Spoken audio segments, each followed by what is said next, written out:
தமிழக சட்டப்பேரவையில் இன்று தாவேக அரசின் மீதான நம்பிக்கை தீர்மானம் கொண்டுவரப்பட்டு தற்போது வெற்றி அடைந்திருக்கிறது. இது குறித்து பேசுவதற்காக மூத்த பத்திரிகையாளர் ஷபீர் நம்மோடு இணைந்திருக்கிறார். வணக்கம் ஷபீர். இந்த டிவிகே கவர்மெண்ட் மீதான அந்த ஓட் ஆஃப் கான்ஃபிடன்ஸ் வந்துட்டு எந்த அளவுக்கு இன்றைய சூழல்ல முக்கியத்துவம் வாய்ந்ததா இருந்தது, அசம்பிளி ப்ரொசீடிங்ஸ்லாம் வந்துட்டு எப்படி போச்சு அப்படின்னு நினைக்கிறீங்க? ஏன்னா கிட்டத்தட்ட அவங்க எக்ஸ்பெக்ட் பண்ணதோட அதிகமான ஒரு நம்பர்ஸோட அவங்களுடைய அந்த ஓட் ஆஃப் கான்ஃபிடன்ஸ் வந்துட்டு வெற்றி பெற்றிருக்கு. ஸோ இது அடுத்த கட்டமா வந்துட்டு எப்படி நோக்கி நகரும் அப்படின்றத எதிர்பார்க்கலாம். இன்னைக்கு பொறுத்த வரைக்கும் தாவேகாவுக்கு ஒரு டெஸ்ட் தான், ரியல் டெஸ்ட் தான். ஆனால் அதை அவங்க பாஸ் பண்ணிட்டாங்க, கிராஸ் பண்ணிட்டாங்க. அவங்களுக்கு அந்த மெஜாரிட்டி நம்பர்ஸ் ஆல்ரெடி இருந்துச்சு. பட் அதை தாண்டியும் அவர்களுக்கு ஆதரவை அவங்க மேனேஜ் பண்ணி இந்த ஃப்ளோர் டெஸ்ட்டை அவங்க பாஸ் பண்ணியிருக்காங்க.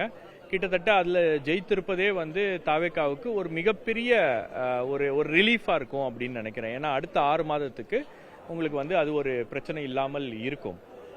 அதே சமயம் உங்களுக்கு இன்னைக்கு நடந்திருக்கக்கூடிய ரியல் ஃப்ளோர் டெஸ்ட் யாருக்கானது அப்படின்னு பார்த்தீங்கன்னா அது அதிமுகவுக்கானது தான். ஏன்னா அதிமுகவுடைய பிளவு அப்படின்றது இன்னைக்கு அஃபிஷியலாகவே உங்களுக்கு சட்டமன்றத்தில் அது பதிவாகி இருக்கிறது. சட்டமன்றத்தில் ஒரு வெர்டிக்கல் ஸ்பிளிட் அந்த பார்ட்டியில் இருக்கு அப்படின்றது இன்னைக்கு ரெக்கார்ட் ஆகியிருக்கு அப்படின்னும் போது இது அடுத்த கட்டமாக அதிமுக மீதான அந்த உள்ளுக்குள்ள இருக்கக்கூடிய அந்த லீடர்ஷிப் கிரைசிஸ், அந்த பிரச்சனைகள் மீண்டும் உருவாகி இருக்கிறது அப்படின்றது ரொம்ப வெளிப்படையாக தெரிகிறது. ரெண்டாவது, பெரிய அளவுக்கு சிரமம் இல்லாமல் இன்னைக்கு தாவேகா இந்த ஃப்ளோர் டெஸ்ட்டை அவங்க கிளியர் பண்ணியிருக்காங்க. இப்போ பொதுவாக உங்களுக்கு 2017 நடந்த ஃப்ளோர் டெஸ்ட்டில் அசம்பிளி உள்ள நீங்க இருந்தீங்க, நானும் இருந்தேன். ஒரு பெரிய சலசலப்பு, திமுக கடுமையான ஒரு பிரச்சனையை பண்ணாங்க. ஆனால் இன்னைக்கு தாவேகாவுக்கு அந்த மாதிரி காட்சிகள் எல்லாம் பெரிய அளவில் சமாளிக்கக்கூடிய ஒரு தேவை அப்படின்றதும் ஏற்படலை. ரெண்டாவது, திமுக தரப்புல இருந்தும் பார்த்தீங்கன்னா அந்த ஃப்ளோர் டெஸ்ட்ல நாங்கள் வெளிநடப்பு செய்கிறோம் அப்படின்னும் போது அந்த நம்பர்ஸ் நேச்சுரலாக கீழே வந்துருச்சு.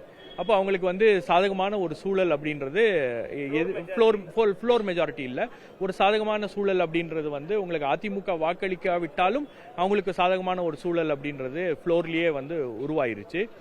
ஆனால் அதிமுகவில் ஏற்பட்டிருக்கக்கூடிய பிரச்சனை தான் அடுத்த கட்டமாக அது தாவேகா எப்படி ஹேண்டில் பண்ண போறாங்க. குறிப்பாக ஸ்பீக்கருடைய ரோல் அதுல ரொம்ப முக்கியமான ரோல்.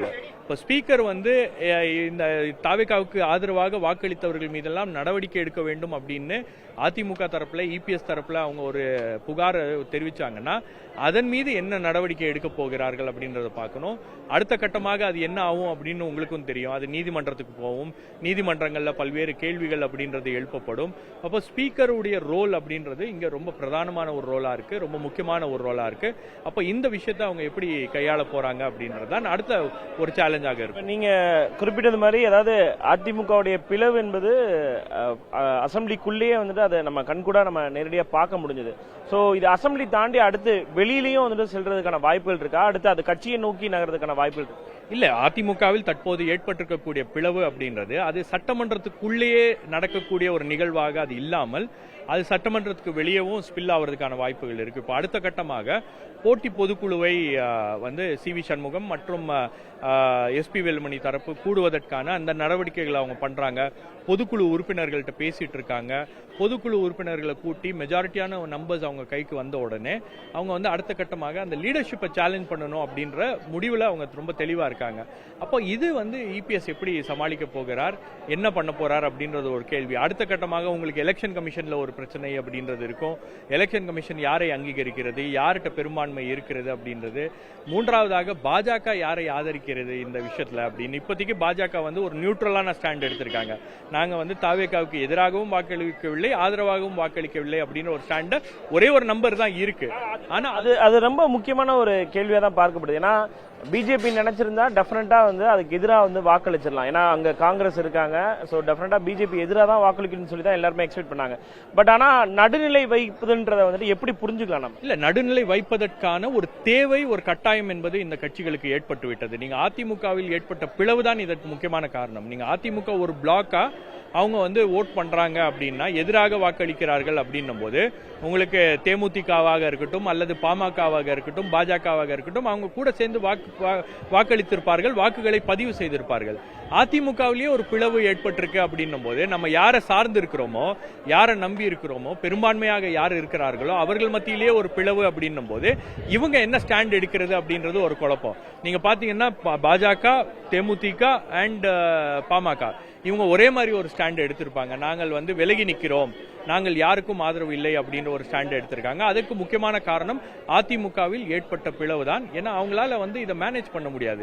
இப்போ நாளைக்கு நீங்க வந்து 2 அணிகளாக இருக்கிறார்கள், இந்த அணிக்கு நீங்க ஆதரவு தெரிவிச்சீங்க, அந்த அணிக்கு எதிர்ப்பு தெரிவிச்சீங்க அப்படின்ற மாதிரி ஒரு குழப்பம் வந்து விட்டால் இவர்களுடைய அரசியலுக்கு வந்து அது ஒரு மிகப்பெரிய பிரச்சனையாக மாறிவிடும். இப்போ தேமுதிகவுக்கு பாத்தீங்கன்னா உங்களுக்கு வந்து அவங்க திமுக அணியில இருந்தா கூட, பட் அதே சமயத்துல உங்களுக்கு வந்து ஒரு நட்புறவு அவங்க வந்து அதிமுக கிட்ட மெயின்டைன் பண்ணிட்டு இருந்தாங்க எலெக்ஷனுக்கு முன்னாடி வரைக்கும். அதே மாதிரி உங்களுக்கு வந்து பாமகவில் ராஜ்யசபா சீட் அப்படின்ற ஒரு விஷயம் வந்து இருக்கிறது.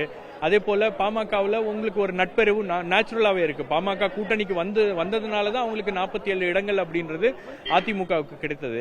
அதே போல பாஜகவும் வந்து தேசிய தலைமை இதுவரைக்கும் வந்து தமிழ்நாட்டில் இருக்கக்கூடிய இந்த சூழல்ல சில முயற்சிகள் அவங்க எடுத்தாங்க. விஜயை வந்து ஆட்சிக்கு வரவிடாமல் தடுப்பதற்காக, அதை டிலே பண்றதுக்காக சில முயற்சிகள் அவங்க எடுத்தாங்க.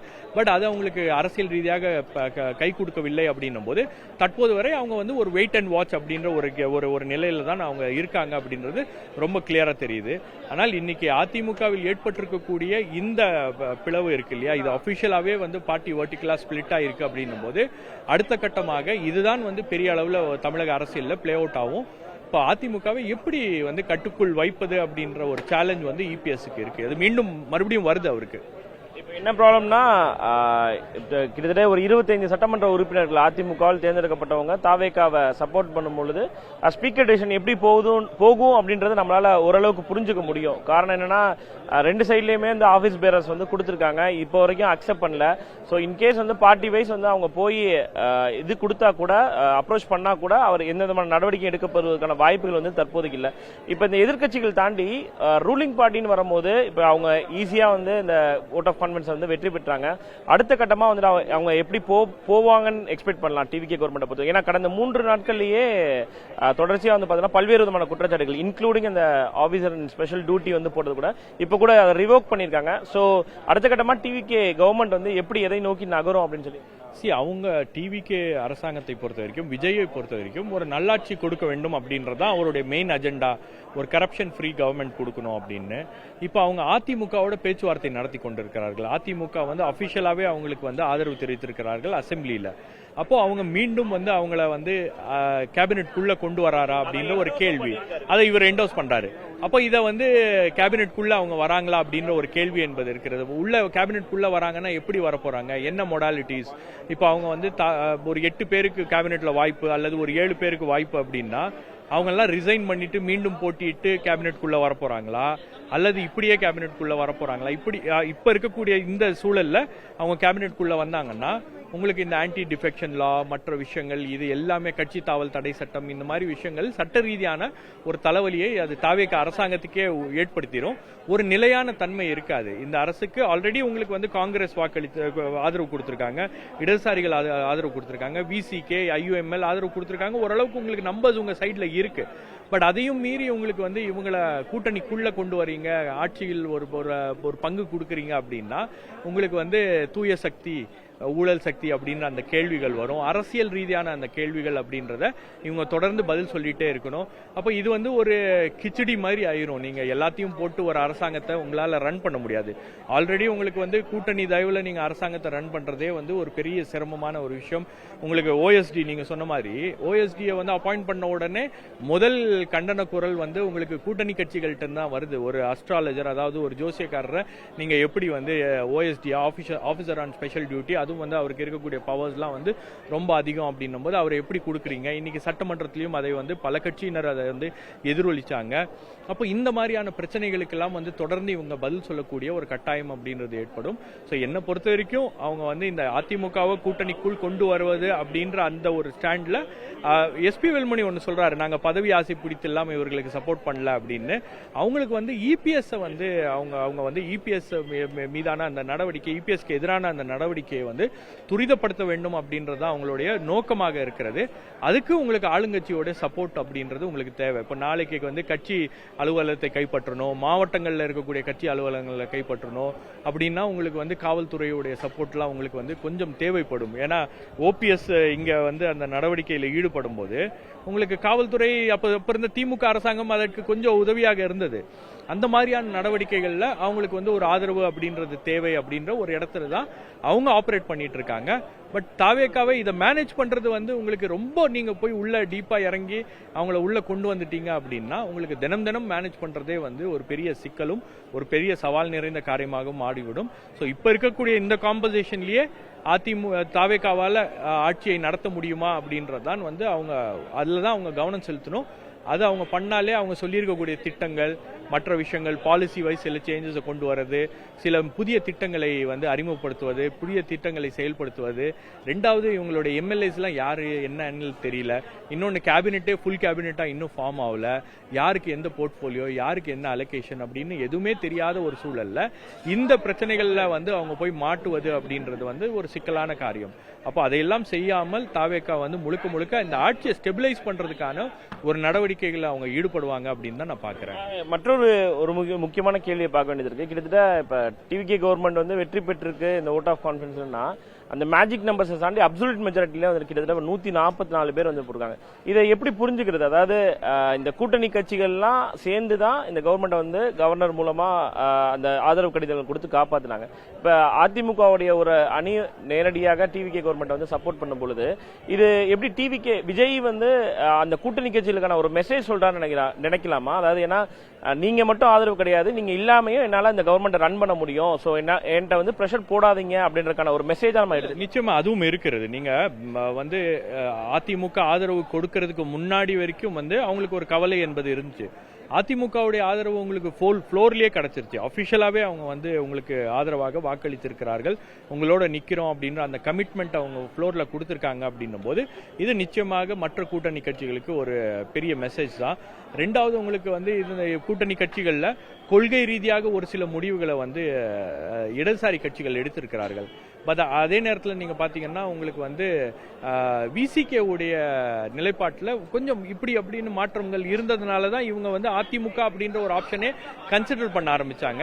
இப்போ அந்த ஆப்ஷனும் வந்து அவங்களுக்கு கை கொடுத்து இருக்கிறது அப்படின்னும் போது இது கூட்டணி கட்சிகளுக்கு மற்றவர்களுக்கெல்லாம் ஒரு மெசேஜ். உங்களுக்கு அப்சல்யூட் மெஜாரிட்டி இருக்கு, 144 அப்படின்றது இவ்வளவு நம்பர்ஸை வந்து தாவேக்காவால மேனேஜ் பண்ண முடியுமா அப்படின்னா 3-4 நாட்களுக்கு முன்பு அவங்க வந்து 116 118 நம்பர்ஸை மேனேஜ் பண்றதுக்கே அவங்க வந்து ஒரு பெரிய போராட்டத்தை நடத்த வேண்டிய ஒரு கட்டாயத்தில் அவர்கள் இருந்தார்கள். தற்போது அவங்களுக்கு வந்து கூடுதலாக நம்பர்ஸ் வந்திருக்கு அப்படின்னும் போது மற்ற கட்சிகளுக்கும் இது வந்து ஒரு மெசேஜாக இருக்கும். மற்ற கட்சிகளும் வந்து நம்ம ரொம்ப டிஸ்டர்ப் பண்ணாலும் அது வந்து பேக் ஃபயர் ஆகும். நாம வந்து ஒரு கொள்கை ரீதியாக ஒரு முடிவை எடுத்திருக்கோம், காங்கிரஸ் வந்து ஒரு கொள்கை ரீதியான முடிவை எடுத்திருக்கிறது, இடதுசாரிகள் ஒரு முடிவை எடுத்திருக்கிறார்கள் அப்படின்னும் போது இந்த இடத்துல ரொம்ப பெரிய பிரச்சனைகள் எல்லாம் ஏற்படுத்துவது அப்படின்றது சரியான ஒரு விஷயமாக இருக்காது. அந்த கவர்மெண்ட்டை வந்து ஃபங்க்ஷன் ஆகிறதுக்கும் கவர்மெண்ட் நடக்கிறதுக்கும் அலோவ் பண்ணணும் அப்படின்ற ஒரு எண்ணத்தை ஏற்படுத்தும். கூட்டணி கட்சிகளை தாண்டி எதிர்க்கட்சி தலைவர் கூட இன்னைக்கு உள்ள பேசியிருந்தார். அதாவது திமுகவுடன் இணைந்து தேர்தலை சந்தித்து அவர்கள் மூலமாக வெற்றி பெற்றவர்கள் மூலமாக தான் அவங்களுடைய அரசு வந்து காப்பாற்றப்படுது அப்படின்ற ஒரு மெசேஜ் சொல்லியிருந்தார். அந்த தகவலை பதிவு இது வந்து கூட்டணி கட்சிகளை தாண்டி, அதாவது உங்களுடைய கூட்டணி சப்போர்ட்டோட இந்த கவர்மெண்ட் கிடையாது, எனக்கான எக்ஸாக்ட் நம்பர்ஸ் அந்த அப்சல்யூட் நம்பர்ஸ் வந்து என்னால அதையும் ஏற்படுத்த முடியும் அப்படின்றத வந்துட்டு எதிர்க்கட்சியான திமுகவுக்கும் கொடுக்கக்கூடிய ஒரு மெசேஜ் எடுத்துக்கலாம். சரி, உங்களுக்கு இந்த நம்பர்ஸை தாவேக்காவால மேனேஜ் பண்ண முடியுமா அப்படின்னா ஒரு 5 நாட்கள் 6 நாட்களுக்கு முன்னாடி இந்த நம்பர்ஸ் வரும்ன்றது கூட உறுதி இல்லை. பட் அதை அவர்கள் செய்திருக்கிறார்கள். அதுதான் உங்களுக்கு வந்து நீங்க கவர்மெண்ட்ல வந்து உட்கார்ந்த உடனே உங்களால இந்த விஷயங்களை எல்லாம் வந்து சாத்தியப்படுத்த முடியும். சில விஷயங்களை வந்து ஃப்ளோர்ல மேனேஜ் பண்றது அப்படின்லாம் பண்ண முடியும். நீங்க இதே மாதிரி ஃப்ளோர் மேனேஜ்மெண்ட் பண்ணிட முடியுமா அப்படின்னா அடுத்தடுத்த கட்டத்தில் இந்த சூழல் எப்படி மாறும் அப்படின்னு தெரியாது. இன்னைக்கு ஆதரவளிக்கக்கூடிய கட்சிகள்லாம் நாளைக்கு வந்து வேறு விதமான ஒரு ஸ்டாண்ட் அவங்க எடுக்க முயற்சி பண்ணாங்க, அல்லது திமுக பெரிய அளவில் அவங்களை இன்ஃபுளுன்ஸ் பண்ணுவதற்கான வாய்ப்புகள் இருக்கு அப்படின்னும் போது இதை சமாளிக்கிறதுக்கு தான் வந்து தற்போது அதிமுக கிட்ட இருந்து வந்திருக்கக்கூடிய இந்த ஆதரவையும் வந்து தாவேக்கா ஏற்றுக்கொண்டிருக்கிறது அப்படின்னு பாக்குறேன். இதன் மூலமாக உங்களுக்கு தாவேக்கா மீது கேள்விகள் வரும். நிச்சயமாக அந்த கேள்விகளுக்கெல்லாம் வந்து தாவேக்கா பதில் அளிக்க வேண்டியது இருக்கும். நீங்க வந்து ஊழல் சக்தியோட கூட்டணி கிடையாது, மதவாத சக்திகளோட கூட்டணி கிடையாது அப்படின்லாம் வந்து நீங்க தொடர்ந்து உங்க பிரச்சாரங்கள்ல பேசியிருக்கீங்க அப்படின்னும் போது தற்போது அவங்களுடைய தயவுல கூட உங்களுடைய ஆட்சி என்பது இருக்கிறது அப்படின்றதான் இன்னைக்கு எதிர்க்கட்சி தலைவர் குறிப்பிட்டு காமிச்சிருக்காரு. பட் ஏதோ ஒரு இடத்துல இதை மேனேஜ் பண்றதுக்கு தாவேக்காவுக்கு கவர்மெண்ட் நடத்துறதுக்கு அடுத்த 6 மாசத்துக்கு வந்து ஒரு பிரச்சனை இல்லை அப்படின்னும் போது மேபி இந்த காம்போசிஷன்ல தான் அவங்க ஒர்க் அவுட் பண்ண முடியும். இதை தவிர வேற எதுவும் பண்ண முடியாது. நாளைக்கு ஒரு 4 எம்எல்ஏஸ் வந்து உங்களுக்கு திமுக கூட்டணி கட்சியில இருந்த 4 எம்எல்ஏஸ் வந்து வெளியே போறாங்க அப்படின்னா உங்களுக்கு பாமக உள்ள வருவதற்கான வாய்ப்புகளும் இருக்கிறது. அதற்கான ஒரு கதவையும் இன்னைக்கு அவர்கள் திறந்து வைத்திருக்கிறார்கள். ஏன்னா அவங்க ரொம்ப தெளிவா சொல்றாங்க, நாங்கள் இந்த அரசாங்கத்துக்கு எதிராக வாக்களிப்பதற்கு நாங்கள் தயாராக இல்லை, நாங்கள் அப்ஸ்டெயின் பண்றோம், விலகி நிற்கிறோம் அப்படின்னும் போது நாளைக்கு விலகி நிற்குபவர்கள் அருகில் ஆதரவளிக்கக்கூடிய காட்சிகளும் வருவதற்கான வாய்ப்புகளும் அதிகமாக இருக்கிறது. ஸோ எந்த விதத்திலையும் இது இந்த நம்பர் கேம் தான்.